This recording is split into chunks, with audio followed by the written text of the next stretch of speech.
Major support for Carolina Business Review provided by Grant Thornton. Operating in more than 100 countries, our tax, audit, and advisory professionals specialize in helping companies unlock their growth potential.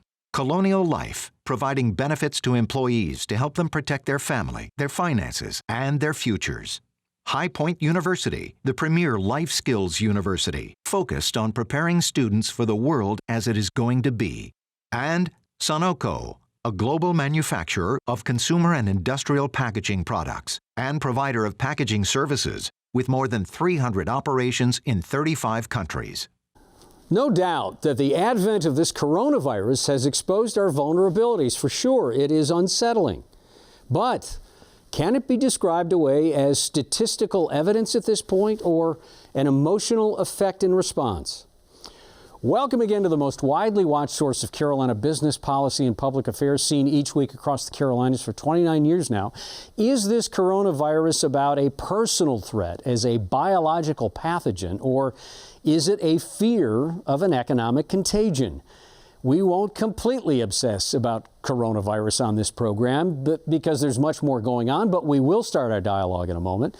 And later, a key leader and one of the chief architects of the financial underpinnings of the state of South Carolina, Frank Rainwater, director of the South Carolina Revenue and Fiscal Affairs Office. Stay with us. Gratefully acknowledging support by Martin Marietta, a leading provider of natural resource-based building materials, providing the foundation upon which our communities improve and grow. Blue Cross Blue Shield of South Carolina, an independent licensee of the Blue Cross and Blue Shield Association. Visit us at southcarolinablues.com. The Duke Endowment, a private foundation enriching communities in the Carolinas through higher education, healthcare, rural churches, and children's services. BARINGS, a leading global asset management firm dedicated to meeting the evolving investment and capital needs of its clients. Learn more at barings.com. On this edition of Carolina Business Review, Carl Blackstone of the Columbia Chamber of Commerce, Dr. Rebecca Corbin from the National Association for Community College Entrepreneurship, and special guest Frank Rainwater, Executive Director of the South Carolina Revenue and Fiscal Affairs Office.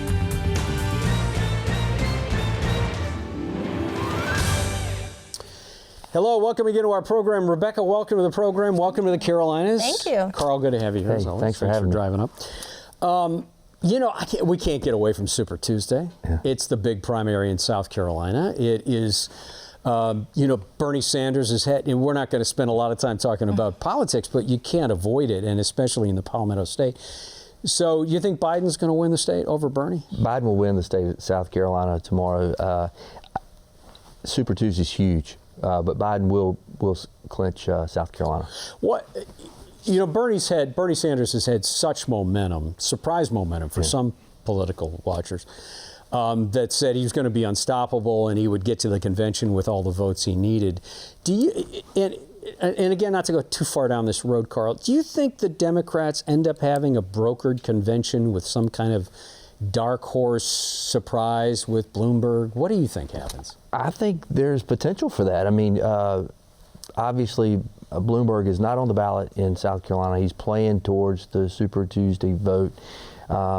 He's got the money and sustainability to stay in as long as he would like to stay in. It's all about momentum. Can he get some momentum on Tuesday? That's to be seen. But it has all the ingredients for a brokered convention. It's one to watch. Yeah. Rebecca, how does all that politics, how does the Super Tuesdays in both states, actually, in the Carolinas, how does that factor in your world? Good question. I think as we see the world is changing rapidly. We're in the fourth industrial revolution, right? So there's a lot of unknowns, and I think past ways of predicting what's going to happen are not always accurate. We learned that with the last national convention, right? So the work and the space that I like to think about is how can we prepare ourselves as citizens and leaders for this new world, because we don't know what's going to happen in the brokered convention. Yeah. So if you are one of the candidates or one of the people that are involved, how do you prepare yourself for the unknown? That's the space that we occupy, is really embracing that, not being afraid of it, but having the courage to think about how can you look at this uncertain world and leverage assets and combine with others so that we get good outcomes. Yeah. Let's go to what has been called COVID-19, which was the clinical term for the coronaviruses that we're all calling it. That has got to show up in state revenue somehow, some way, doesn't it? Absolutely. I mean, you're looking at South Carolina is the largest exporter with the largest leader of foreign direct investment. China is our biggest trading partner. Absolutely will have an impact. The port has seen significant growth over the last few years, in Charleston that is. What are the ramifications? We don't know. Does Jim Newsom or the Ports Authority put out any advisories or warnings that, hey, this may be more of a hit than we expect? We haven't seen it, but there's conversations happening regarding that. I mean, where our exports be dropped, it's going to have an impact, no question about it.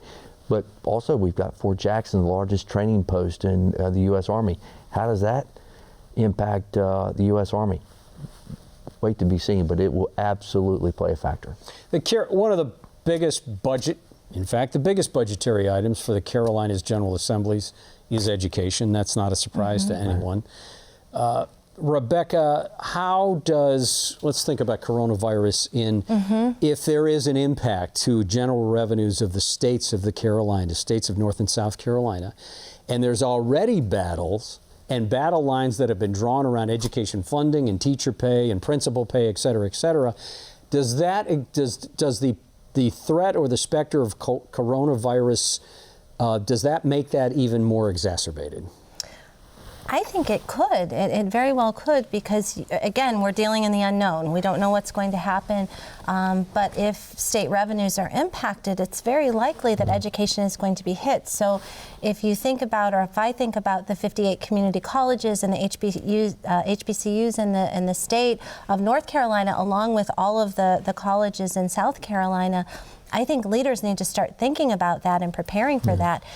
There are a lot of... Do you get a sense they are?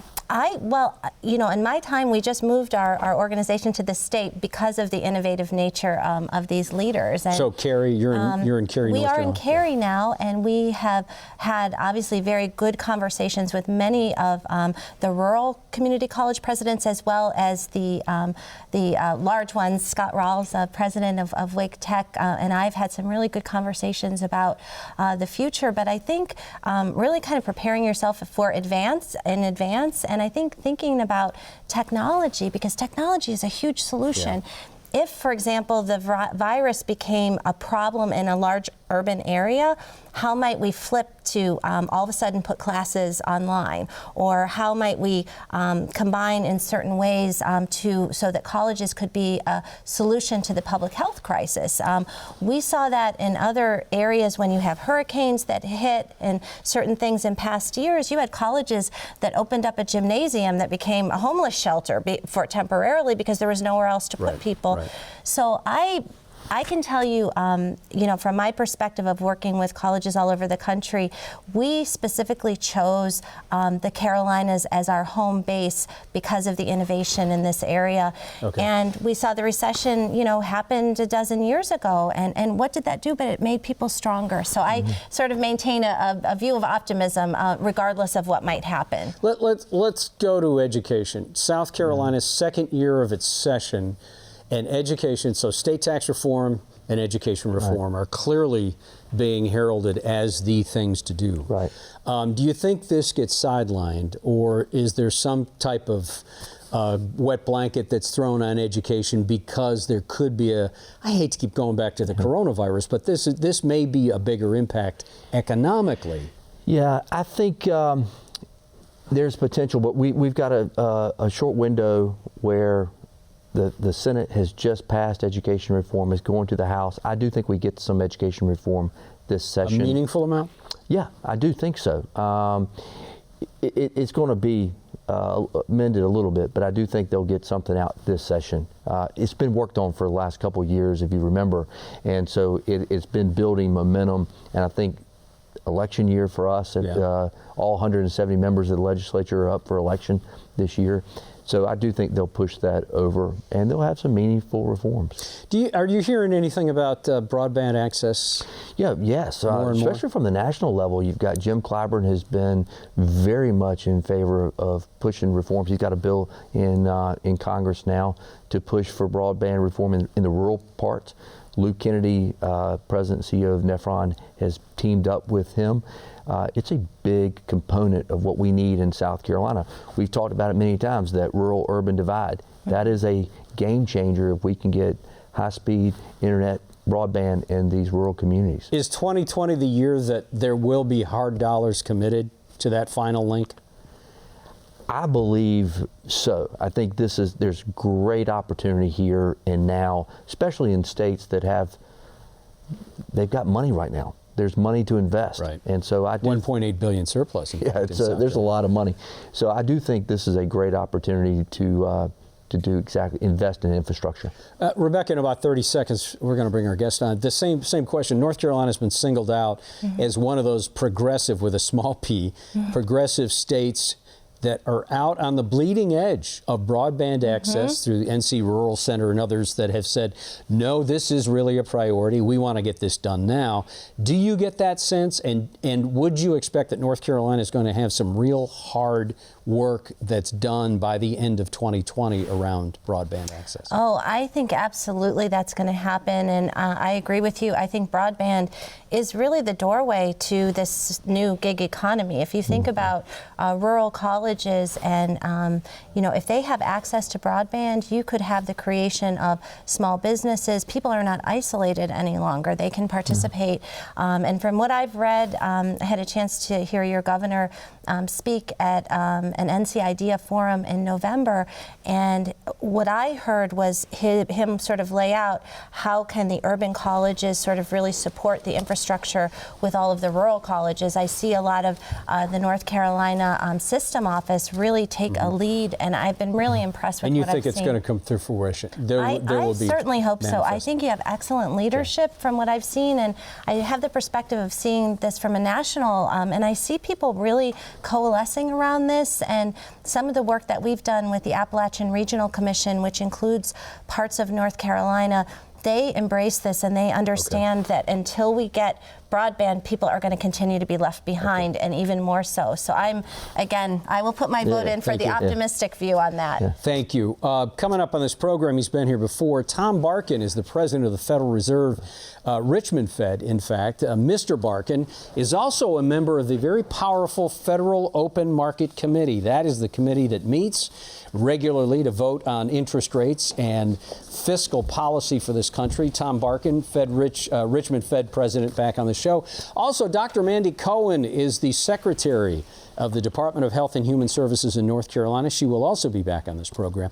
Our guest has all the education, earmarks, and practical experience to prepare him for his current job as the state budget czar of sorts in South Carolina. He has learned that because he's a native of Columbia, but also has allegiance to Clemson and USC. A very fine line indeed. He's learned how to use that through a very complex system of fiscal affairs, policy, and actual budget planning for the Palmetto State. We welcome now the Executive Director of the South Carolina Revenue and Fiscal Affairs Office, Frank Rainwater.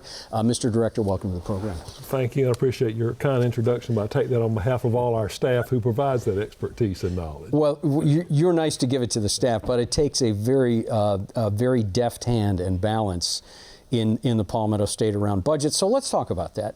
Frank, is there any modeling that goes through your staff or even through your head right now when you hear the possible effects that the coronavirus could have on the general revenue? It's certainly something that's on our radar screen right now. To do the modeling, we're waiting for facts. I know, like Wall Street, the reactions you saw on the stock market, they're about nervous and anticipation, but I don't know if they have enough information to make a really informed decision. We're looking at things that are going to be direct impacts like supply chains, or we're not going to get products here that are a necessary part of our manufacturing. I could see if people don't travel overseas, are they going to spend more time on the South Carolina coast? It may be a positive benefit. Yet, on the other hand, if people are concerned about being out in the public and spreading, maybe tourism takes a hit. So there are just so many different pieces of this we're having to watch. And But we need the facts, and we're just having to watch to see when does it start showing up. Does it affect a segment of the economy? And I know this is a pretty narrow thing, but I'd ask Carl, Jim Newsom and the South Carolina Ports Authority, obviously on the edge of that helicopter blade when it comes to international trade. Do you get any early indication from the ports about what it may look like in the next 6 months? Not yet. I mean, it's all depending on what's coming through. I imagine it takes a while for those shipments to get packaged and move and go back and forth. So it's still very early in the process to have any hard data to understand what's going on. We're hoping maybe the employers, if they know they're not going to get the product delivered, if we start seeing it in the employment numbers maybe first, or there lesser work hours or even layoffs. But nothing yet has shown up on the radar screen. Carl? Hey, Frank, looking out 20 years of the next phase of growth, and I mean, southern states are growing by population. You've been around state government for a good while. What's your take on the infrastructure of state government now? Are we better prepared for a downturn of Corona or another downturn, a dip in the economy in a few years out? Are we better than we were in 2007 to handle any disruptions? Yes, we're much better off fiscally as a state in preparing for this in a lot of varieties. We just had, last year we had our biggest surplus ever. South Carolina has its reserve funds fully funded. We have excess reserves from last year. We're running a surplus this year. So in case there's a potential slowdown, we're not into our budget yet. It's about reducing the surplus. But our infrastructure, our unemployment trust fund, we're back to the target level where we should be funded. We were not that prepared going into the last recession. The General Assembly and working with the agencies, they've taken measures to address all these fiscal needs. We're in much better shape. We've recovered nicely from the recession now. We're having another great revenue growth this year, so we're doing pretty good. Great. That's fine. I liked what you said about agritourism and sort of your perspective, if people are not traveling internationally, that they may stay in the States. And from what I've seen in the Carolinas, there's a lot of opportunity. And I was just curious if you thought you would see sort of this expansion of agritourism as you look at ways that people might try to meet needs or vacations and things like that, where perhaps they had planned something more of a cruise or something like that, but they decided to really spend their time and their money in the state, how that might impact the budget overall or the economic growth. Well, we're very pleased. Charleston continues to be one of the highly ranked destination sources, and I know they've gotten some new direct flights to London or to England, so we're proud that people still want to come to South Carolina to work, live, or visit, and so it's very exciting. Yeah, we hope it expands along the coast. I mean, people like to be near water.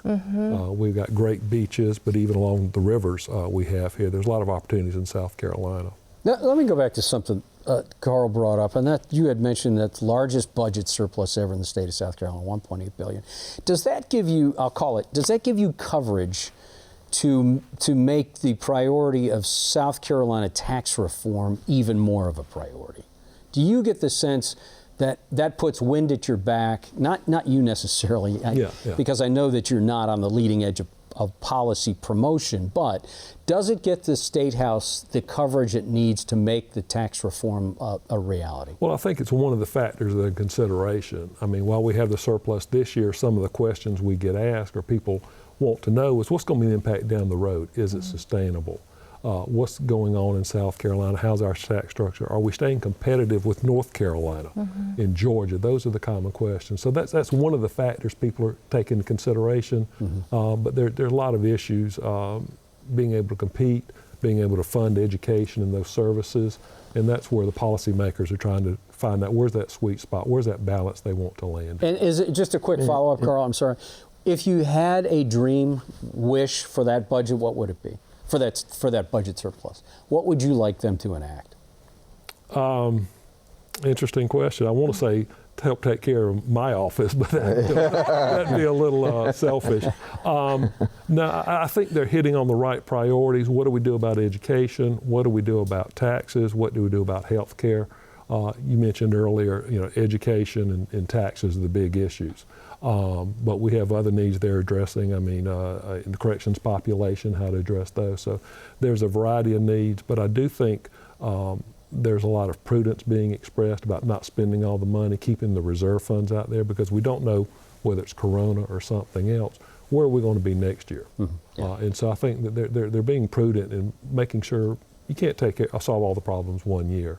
So let's make sure we're saving, to answer your question, let's make sure we're saving something to help down the road. Well, on that note, I know the state chamber has been looking in South Carolina has been looking at an overall tax overhaul. I think we've passed the South Carolina House of Representatives passed business license tax reform this week, and can we afford not to do anything if we're looking long term? The population's changing, growing. It's an older population, which will have a huge impact on tax revenues as we go forward. So are we closer to having a big discussion, or at least getting some definition around what would meaningful tax reform look like? There's still a lot of discussion. I mean, we'll get a lot of questions and people asking for information. Our tax structure is just anybody who's a CPA or anybody who does your own taxes know how complicated it is. In South Carolina, individual income tax is our larger source of revenue. We have about 2.5 million tax returns that are filed every year. One of the issues in tax reform is about 45% of our income tax filers, our income tax filers don't pay income tax. No pun intended. Yeah. Yeah, no pun intended. So where's that tax burden? Is it too heavy on some? Is it lower overall? So it's really taking time to understand the effective tax burden on each individual tax group, and that's the level of detail they're trying to get their hands on. Sorry, excuse me. Sorry to go in front of you. Ben, I think about you talked about the tax structure of North Carolina. How much of a competitiveness is this between South and North Carolina when you see it? North Carolina had already done this and had some graduated drop in their personal as well as corporate tax. Does that light a fire under Palmetto State legislators? It is a commonly asked question. They ask, how do we stay competitive? And again, with the tax situation, it's not just the rates, but it's the income and deductions. How do you get to that final taxable income, which again gets very complicated to discuss. But those are the issues they're trying to understand, and we're trying to provide analysis for them. Is this type of taxpayer, how do individual taxpayers compare North Carolina and South Carolina? Are we all taxpayers above or below, or where are we more competitive or less competitive? Yeah. And it's a mix, because everybody's a little bit, there's no average taxpayer in South Carolina. All right. Who are you trying to recruit?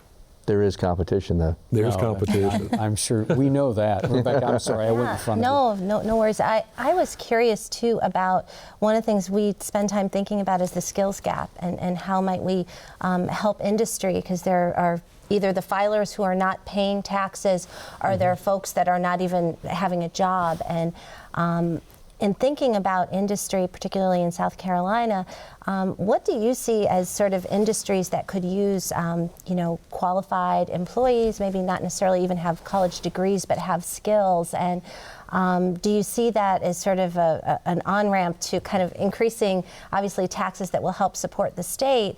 And how might, we help those colleges, prepare individuals from the community for those jobs? So that is an issue that we've been working on through our office with General Assembly, is how do we get this information to where the jobs are and where the skill sets are.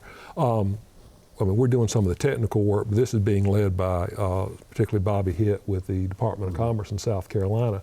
Can we align the education community, the secondary, the public school system with the college system with the workforce?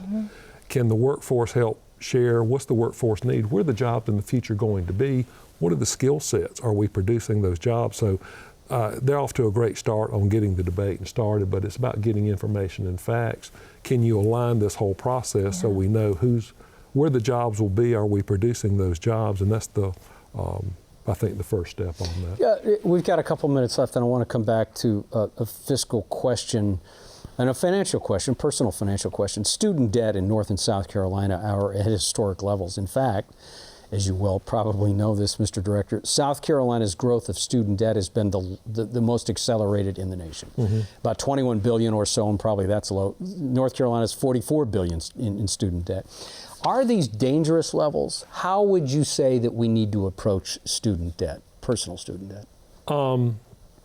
And you have a minute. I have a minute, okay. I think it's going to take more work. I think the first part is what's causing that debt. Is it is it certainly is it college tuition? Is it the housing associated with that? What are the factors? But it guys go back. What's the job opportunities there? I think you have to look at part of the answer is what's my job opportunity? What's my career potential? Is the debt worth it? But also General Assembly is looking at more scholarships.